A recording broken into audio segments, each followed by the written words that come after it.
Hello everyone, hope you all are doing good. तो जैसे कि आपको पता, मैंने सीडीपी की प्रीवियस वीडियो में आपको 7 जुलाई 2018 का पहले शिफ्ट का पेपर प्रोवाइड किया था, राइट। तो आज मैं लेके आई हूँ 7 जुलाई 2018 की सेकंड शिफ्ट में, मतलब जो पेपर 2 आया था उसमें से कौन कौन से क्वेश्चन आए थे सीडीपी के। Sir let's start and clear this. देखते हैं कि कितने क्वेश्चंस आए थे, क्या क्वेश्चंस आए थे, कैसे क्वेश्चंस थे, आप इसको अटेम्प्ट कर पाते हो या नहीं कर पाते हो। So let's check. First question, children's errors and misconceptions. कि जो बच्चा जब लर्न करता है, लर्न करने में उसको एरर्स आते हैं और मिसकंसेप्शंस होती हैं। तो इसके बारे में उन्होंने क्या बोला है, signify that children's capacity are far inferior that of adults. कि उन्होंने बोला है कि जो बच्चे और एडल्ट की कैपेसिटी है वो अलग अलग है। ये कहने की बात बहुत गलत है, क्योंकि एडल्ट और बच्चे में पढ़ाई, लर्निंग का प्रोसेस अलग अलग होता है, right. Are significant step in teaching learning, yes. Errors आना तो पढ़ाई का एक हिस्सा होता है। आप किसी चीज़ को लर्न करोगे तभी तो एरर्स आएंगे, वेले बंदे के पास तो एरर्स भी नहीं होते। तो सेकंड ऑप्शन बिल्कुल करेक्ट है, बाकी हो गए गलत, राइट। हिंड्रेंस ऑब्स्टैकल तो बिल्कुल नहीं होगा, इग्नोर क्यों करना है आपने, राइट। तो सेकंड ऑप्शन बिल्कुल करेक्ट है। Now comes the second question. In a constructive frame child is viewed as. Constructive क्या होता है, वो क्लास जिसमें हर एक बच्चे को इंपॉर्टेंस दी जाए, उसकी नॉलेज कंस्ट्रक्ट की जाए, बढ़ाई जाए। तो उसमें क्या होता है, बच्चे को कैसे देखा जाता है, एज अ प्रॉब्लम सॉल्वर। ये तो अच्छी बात है। Miniature adult who less than adult in all aspect, size, cognition, emotion. उसको एक छोटे से एडल्ट की तरह देखा जाता है कि जो सिर्फ साइज वगैरह में ही छोटा, इमोशन में भी कम है। ये गलत बात है। टबुला रासा और ब्लैंक स्लेट, कि बच्चे तो खाली हैं बिल्कुल, ये भी गलत बात है। Passive being who can be shaped and moulded into form through conditioning, no, conditioning के थ्रू नहीं। तो फर्स्ट ऑप्शन बिल्कुल करेक्ट है। बच्चों को एक तरह से प्रॉब्लम सॉल्वर और इन्वेस्टिगेटर माना जाता है, कि वो खुद अपनी प्रॉब्लम सॉल्व कर सकते हैं, बस उनको थोड़ी सी दिशा दिखाने की ज़रूरत है। Now comes third question. Third question में क्या पूछा गया है, a teacher's role while using cooperative learning in our class. कि जो एक टीचर है उसका क्या रोल है जब वो कोऑपरेटिव लर्निंग कर रहे हैं अपनी क्लास में। Is to support the group who has a bright and talented student. सिर्फ ब्राइट और टैलेंटेड बच्चों को देखना है, ये तो गलत बात है। Is to be silent spectator and let the children do what they want. बच्चों को जो करना उनको करने दे, ये क्या गलत बात है। Third option is to leave the class and let the children work on their own. ये भी गलत बात है, क्लास क्यों छोड़ के जानी है। फोर्थ ऑप्शन सपोर्ट करना, बच्चों को सपोर्ट करना बहुत ज़्यादा ज़रूरी है। तो फोर्थ ऑप्शन बिल्कुल करेक्ट रहेगा आपका। Now comes the fourth question. Fourth question में क्या बोला है कि वागोत्स्की के according basic mental capacities are transformed into higher processes primarily through. Vygotsky ने क्या बोला था, सोशल और कल्चर की बात की गई थी, यहाँ पे कहीं पे कल्चर नहीं आया, सिर्फ सोशल आया। तो इसका सीधा सा आंसर है सोशल इंटरैक्शन, राइट। क्योंकि वागोत्स्की की थ्योरी यही थी, सोशल और कल्चरल कॉन्टेक्स्ट के according, right. Now comes the fifth question. Which of the following statement denotes the relationship between development and learning correctly? Development होना बच्चे में और सही से लर्न करना, इन दोनों का क्या रिलेशन है। तो दोनों इंटर रिलेटेड होते हैं। बच्चे में डेवलपमेंट होगी तभी तो उसकी लर्निंग होगी, एक दूसरे से इंटर डिपेंडेंट, इंटर रिलेटेड होते हैं, right. Now comes according to प्याजे। प्याजे ने क्या कहा था, प्याजे जी ने इनमें से मेंटल टूल्स वगैरह तो कुछ भी नहीं था। प्याजे का स्पेसिफिक साइकोलॉजिकल स्ट्रक्चर क्या था, हम सबको पता है। प्याजे ने अपने स्कैमास के थ्रू हमें समझाया था कि अपनी एक हर एक की थिंकिंग होती है, हर एक का अपना बिहेवियर होता है। प्याजे ने तो स्कैमा वाला दिया था। कई क्वेश्चंस तो ऐसे है कि वर्ड्स देख के पता लग जाता है कि उन्होंने पूछा क्या है, right. Now comes seventh question. With an appropriate question suggestion, the children's understanding can be extended far beyond the point. इन्होंने सीधी सी बात कही है कि बच्चे को थोड़ी सी कोई चीज़ पता है और आपने उनकी इंटेलिजेंस उस पॉइंट से थोड़ी आगे लेके जानी है, मतलब करंट सिचुएशन से उस बच्चे को थोड़ा सा आगे लेके जाना है, ताकि वो मतलब थोड़ी सी हेल्प हो जाए उसके पर्टिकुलर पॉइंट, मतलब थोड़ा चीज़ बच्चे को पता है, ठीक है, आपने क्या करना है, थोड़ी सी हेल्प देनी है ताकि वो एग्जैक्ट पॉइंट तक पहुंच सके। तो उसको हम क्या बोलते हैं, ZPD ही बोलते हैं हम उसको, जोन ऑफ प्रॉक्सिमल डेवलपमेंट। ये चीज़ आप सबको पता है, उसको ZPD बोलते हैं, राइट। कंसेप्ट सारे क्लियर हैं, क्वेश्चंस आपके सामने हैं, आप देख सकते हो कितने ईजी क्वेश्चंस हैं अगर ध्यान से किया जाए, क्योंकि सारा किया हुआ है। Selecting and presenting the stories and clipping from newspaper. that portray both men and women in non-traditional roles is an effective strategy too। मतलब आपने कुछ स्टोरीज लेके आए, क्लिप्स मतलब पिक्चर्स लेके आए न्यूज़पेपर से, और वहाँ पे मेंस और वुमेन को नॉन ट्रेडिशनल रोल में रखा गया। ट्रेडिशनल रोल तो क्या कहता है कि जो मेंस है वो सिर्फ बाहर का काम करेंगे और जो वुमेन्स है वो घर का काम। नॉन ट्रेडिशनल रोल क्या होता है, थोड़ा उल्टा दिखाना ताकि दोनों ही बराबर है। वो क्या होता है, वो तो काउंटर करता है ना, जेंडर स्टीरियोटाइप को प्रमोट करता है, तो इसमें जेंडर स्टीरियोटाइप वाला सही है। Now comes the 9th question. Read the following description about the stage of reasoning of Kohlberg. Kohlberg वाला भी आता ही है, आपको पता है क्वेश्चन यहाँ से तो आने ही आने हैं। तो क्या बोला गया है इसमें डिस्क्रिप्शन में, राइट एक्शन इज डिफाइंड, मतलब सही एक्शन लेना is what, self chosen ethical principle, सही एक्शन लेना अपना एथिक्स होते हैं, of conscious that are valid for all humanity, हर एक ह्यूमन के लिए, regardless of law and social agreement, कि चाहे लॉज हो चाहे ऑर्डर्स हो फिर भी हमें क्या, हमें हमेशा सही रहना चाहिए। ये चीज़ क्या बोलती है, यूनिवर्सल एथिकल प्रिंसिपल ओरिएंटेशन। सीधी सी बात है, एथिकल प्रिंसिपल्स की बात आई है, कई बार क्वेश्चन में ही आंसर होता है, आप कंफ्यूज मत होना, सीधा फर्स्ट ऑप्शन है एथिकल प्रिंसिपल्स वाला। Now comes the 10th question. One of the major accomplishment concrete operational stages, SPCF 4 stages होती थी, उसमें कंक्रीट की बात की गई है, और कंक्रीट में आपको अच्छे से पता है हम बात करते हैं SCC, classification, conservation and seriation. तो इसमें से एक आ गया कंजर्वेशन की बात, तो सीधा सा थर्ड ऑप्शन है। छोटे छोटे कंसेप्ट याद है, फटाफट आपके क्वेश्चन हो जाएंगे, आपको तो पढ़ने की ज़रूरत भी नहीं पड़ेगी, बाकी ऑप्शन देखने की ज़रूरत नहीं है अगर आपको क्वेश्चंस क्लियर है, बिल्कुल कंसेप्ट आने चाहिए आपको। कंस्ट्रक्टिविस्ट कौन से थे, जेन पियाजे थे और वागोत्स्की थे, उनका व्यू क्या था लर्निंग को लेकर, उन दोनों का क्या व्यूज़ थे कि process of meaning making by active engagement. ये तो सही सी बात है कि पियाजे और वागोत्स्की ने बोला था कि जो लर्निंग होती है वो क्या मीनिंग मेकिंग होती है, हर एक चीज़ का अपना एक मीनिंग होता है। Now comes the 12th question. Which one of the following is an important role in child socialization? Socialization में सबसे ज़्यादा important part किसका होता है? ना ही इन्होंने प्राइमरी बोला है, ना ही इन्होंने सेकेंडरी पूछा है, सीधा सोशलाइजेशन पर आया है। आप सबको पता है सोशलाइजेशन दो तरह की होती है, एक प्राइमरी और सेकेंडरी। प्राइमरी हमेशा फैमिली होती है, सेकेंडरी में स्कूल और बाकी सब आते हैं, बट इन्होंने सीधा पूछा है कि सोशलाइजेशन, तो चारों के चारों ही होंगे क्योंकि चारों ही इंपॉर्टेंट है, media, family, school and neighbours. Now comes the 13th question. Howard Gardner की जो मल्टीपल थ्योरी थी इंटेलिजेंस की, how would the intelligence of a person with the following characteristics be characterise. तो देखते हैं यहाँ पे क्या बोला गया, एबिलिटी टू डिटेक्ट, कि इंसान में क्या कैरेक्टरिस्टिक्स हैं कि वो डिटेक्ट कर सके और रिस्पॉन्ड कर सके उस चीज़ को, approximately to the moods, temperaments, motivation and intention of others. तो उसको हम क्या बोलेंगे, इंट्रा नहीं बोलेंगे, इंट्रा तो अपने आप में ही आ जाता है ना, हमने इंटर की बात की है, तो आ गया इंटर पर्सनल, डिटेक्ट करना है और रिस्पॉन्ड करना है किसको, दूसरे के इंटेंशंस को, तो वो हो जाता है interpersonal. Now comes the 14th question. Which one of the following should be the reason for assessment of children. बच्चों की असेसमेंट क्यों जरूरी है, सिंपल सी बात है, पहला उसको लो या एवरेज तो बताना नहीं है, हमने उसको क्या करना है, जज नहीं करना उस चीज़ पे कि वो लो है या एवरेज है, right.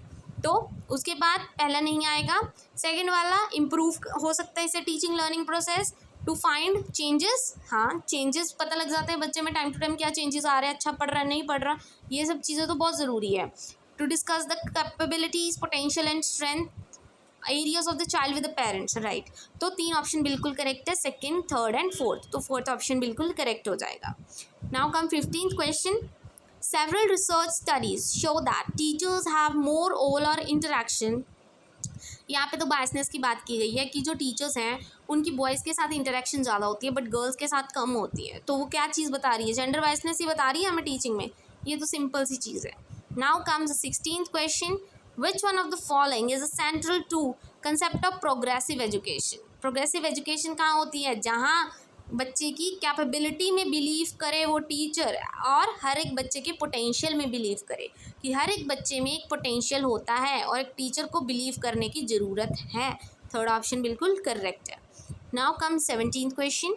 To understand the individual difference in development it is important. Individual difference आपको समझना है। इंडिविजुअल डिफरेंस क्या होता है कि हर एक बच्चे में कोई ना कोई कैपेसिटी, उसमें कोई ना कोई टैलेंट होता ही है, और ये चीज़ हर एक टीचर को पता होनी चाहिए कि इंडिविजुअल डिफरेंस नाम की भी कोई चीज़ होती है। तो वो क्यों इंपॉर्टेंट है, ताकि कंसीडर किया जाए इन्वायरमेंट फैक्टर्स को और उसको इंटरप्ले को, ये भी सही है। ताकि जो पेरेंट्स से वो लेके आते हैं और जो इन्वायरमेंट में वो रहते हैं, टीचर को पता हो वो चीज़ कि कई बार इन्वायरमेंट भी इफेक्ट करती है, क्योंकि ये दो चीज़ें हमने पढ़ी, हेरिडिटी और इन्वायरमेंट दोनों ही मतलब इंपॉर्टेंट रोल प्ले करते हैं। तो पहला ऑप्शन बिल्कुल करेक्ट हो जाएगा।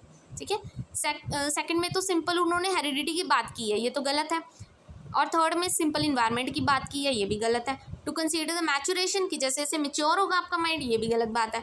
ना ही अकेली हेरिडिटी होती है, ना ही अकेला इन्वायरमेंट होता है, वो दोनों होते हैं। तो पहला ऑप्शन बिल्कुल करेक्ट है। Now comes the 18th question, which one of the following is not the principle of development. इनमें से डेवलपमेंट का कौन सा प्रिंसिपल नहीं है। Exact course and nature of development is determined at the time of the birth itself. Right, development हर एक बच्चे की सेम होती है at the time of birth. Starting में तो सबकी सेम ही होती है। एग्जैक्ट कोर्स होता है मतलब उस चीज़ का। Individual differ at different rate. Development is relatively orderly, ये भी हम सबको पता है। ये पहला ऑप्शन बिल्कुल गलत है। मतलब इनमें से जो मैंने करेक्ट बताया वो फर्स्ट ऑप्शन है, which is not a principle, क्योंकि उन्होंने बोला कि हर एक बच्चे का जन्म के टाइम डेवलपमेंट सेम होती है, जबकि ये चीज़ बहुत ज़्यादा गलत है। डेवलपमेंट हर एक बच्चे की अपनी एक अलग से होती है। Right, now comes the 19th question, which one of the following is most important in inclusive classroom. Inclusive classroom कौन सी होती है, जहाँ डाइवर्सिटी होती है, हर एक तरह का बच्चा होता है, हर एक रिलीजन का बच्चा होता है और सबको रिस्पेक्ट दी जाती है। वो होता है एक इंडिविजुअलाइज एजुकेशन प्लान होता है, ताकि जिसमें हर बच्चा पार्ट ले, हर एक बच्चे को मौका दिया जाए। Now comes 20th question, which one of the following is correctly matched pair of learners and there primary characteristics. इनमें से कौन सा सही है। पहला, ADHD अटेंटिव वाला learner high motivation can sustain. पहला नहीं होगा, क्योंकि डेफिशिएंसी डिसऑर्डर है ये, तो पहला बिल्कुल गलत हो जाएगा। वो हाईली मोटिवेटेड कैसे होगा जब उसको डेफिशिएंसी है। सेकंड वाला, हियरिंग इम्पेयर्ड लर्नर, जिसको सुनता नहीं है, can not comprehend visual information, जब उसको सुनता नहीं है तो देखने वाली बात तो कहाँ से आई, गलत है। डिसलेक्सिया, रीडिंग राइटिंग प्रॉब्लम आती है, ये बिल्कुल सही है। क्रिएटिव लर्नर हाइपर एक्टिव होते हैं और स्लो होते हैं, नहीं वो तो क्रिएटिव है, ये तो बहुत ज़्यादा मोटिवेटेड होने चाहिए। तो थर्ड ऑप्शन बिल्कुल करेक्ट है। Now comes 21st question, the ability to come up with original and divergent solution to the problem is primarily characteristics of. कौन सा बच्चा है जो ओरिजिनल सोल्यूशंस, अलग अलग आइडियाज़ लेकर आता है। पहला, जो बच्चे को डिसेबिलिटी है, नहीं वो आइडिया कैसे लेके आएगा। ईगोसेंट्रिक, नहीं। Impaired, no.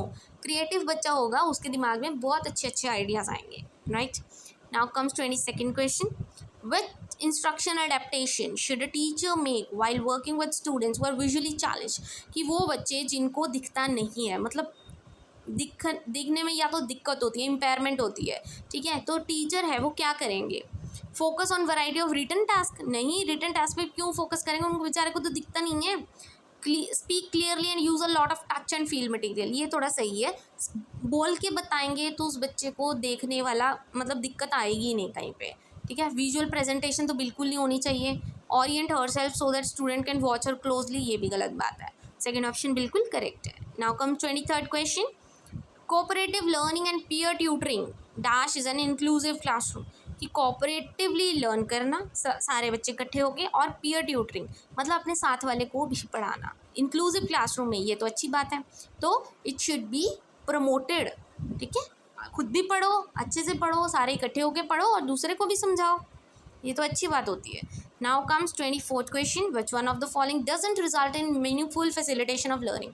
इनमें से कौन सी लर्निंग मीनिंगफुल नहीं है, मतलब ज़्यादा मीनिंगफुल नहीं होती वो लर्निंग जो प्रमोट करती है रैपिटेशन को, कि हाँ तुम बार बार रट्टा मारते रहो, रिपीट करते रहो, तुम्हें लर्न हो जाएगा, इससे बच्चे को मीनिंग थोड़ी क्लियर होगा। ये तो जस्ट ऐसे है कि हाँ बस एग्जाम पास करने हैं। Now comes 25th question, which of the following would not be consistent with constructive environment. इनमें से कौन सी चीज़ कंसिस्टेंट नहीं है कंस्ट्रक्टिव इन्वायरमेंट के साथ। Teacher employ specific end of the term assessment strategies and give feedback on products rather than process. Exactly क्या करते हैं वो, कि मतलब फीडबैक नहीं देते, राइट मतलब वो सिर्फ प्रोडक्ट्स पे देते हैं, जबकि वो प्रोसेसिंग पे ध्यान नहीं देते टीचर्स, कि एक्चुअल में उनको करना क्या चाहिए था। वो सिर्फ ये देखते हैं कि बच्चे ने क्या किया और क्या नहीं किया। Now comes 26th question, a teacher should encourage the student to set dash rather than dash. कि जो एक टीचर है वो बच्चे को किस चीज़ के लिए प्रेरित करेगा, इनकरेज करेगा, डैश रेदर देन डैश। पहले देख लेंगे किस चीज़ के लिए प्रेरित करेगा, लर्निंग गोल्स के लिए, ताकि वो लर्न करे।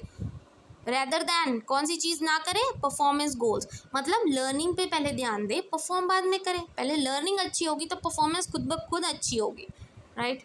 Now come 27th question. Which all of the following strategies should promote the meaning making in children? Meaning making ये आता रहता है। तो मीनिंग मेकिंग कब होती है? जब बच्चा खुद एक्सप्लोर करता है और बाकियों के साथ डिस्कशन करता है, तो उस चीज़ को मीनिंग मिल जाता है एक अच्छा सा। 28 question. Which one of the following are examples of effective learning strategies? कौन सी इफेक्टिव है? Setting the goals and time table बनाना अच्छी बात है। चार्ट्स बनाना, कंसेप्ट चार्ट, ये भी सही है। एग्जाम्पल्स लेना, ये भी सही बात है। एक्सप्लेनिंग टू ट्यूटरिंग, ये भी सही बात है। सेल्फ क्वेश्चनिंग, खुद को क्वेश्चन करना जहाँ पे आप गलत हो, ये भी सही बात है। तो 5 के 5 सही है यहाँ पे। Now comes 29th question. Which of these is an example of extrinsic motivation? Intrinsic, extrinsic motivation आप सबको पता है, एक इंट्रिंसिक होती है और एक्सट्रिंसिक होती है। इंट्रिंसिक होती है जो अपनी हैप्पीनेस के लिए हम करते हैं, एक्सट्रिंसिक होती है जो सिर्फ हम रिवॉर्ड पाने के लिए, गिफ्ट पाने के लिए टीचर से वो करते हैं। तो इनमें से कौन सी होगी? मैं छोटा कर देती हूँ थोड़ा सा। तो इनमें से कौन सी होगी? पहला, I complete my homework because a teacher give us marks, सिर्फ मार्क्स के लिए, ये एक्सट्रिंसिक में आ सकता है। I enjoy doing my homework because it is so making fun, ये तो खुद की हैप्पीनेस के लिए किया ना, तो ये इंट्रिंसिक में आ गया। I learn so much when I do my homework, learning के लिए आ गया, इंट्रिंसिक हो गई। Doing homework make me understand better concept, ये भी इंट्रिंसिक हो गया। एक्सट्रिंसिक यहाँ पे हुआ, आपको सिर्फ मार्क्स चाहिए इसलिए आप पढ़ रहे हो, एक्सट्रिंसिक हो गया, बाहर ले रिवॉर्ड्स पाने के लिए। Now comes the last question. In a primary classroom a teacher should, कि एक क्लासरूम में टीचर को क्या करना चाहिए? नॉट गिव एग्जाम्पल्स, ये तो गलत बात। एग्जाम्पल क्यों नहीं देनी? सिर्फ एग्जाम्पल्स देनी? नहीं। सिर्फ नॉन एग्जाम्पल्स देनी? नहीं। दोनों एग्जाम्पल और नॉन एग्जाम्पल देनी, ताकि बच्चे को वो कंसेप्ट बहुत अच्छे से और क्लियरली समझ आए। I hope today's video is useful for you. Thank you very much and please don't forget to like and subscribe my channel.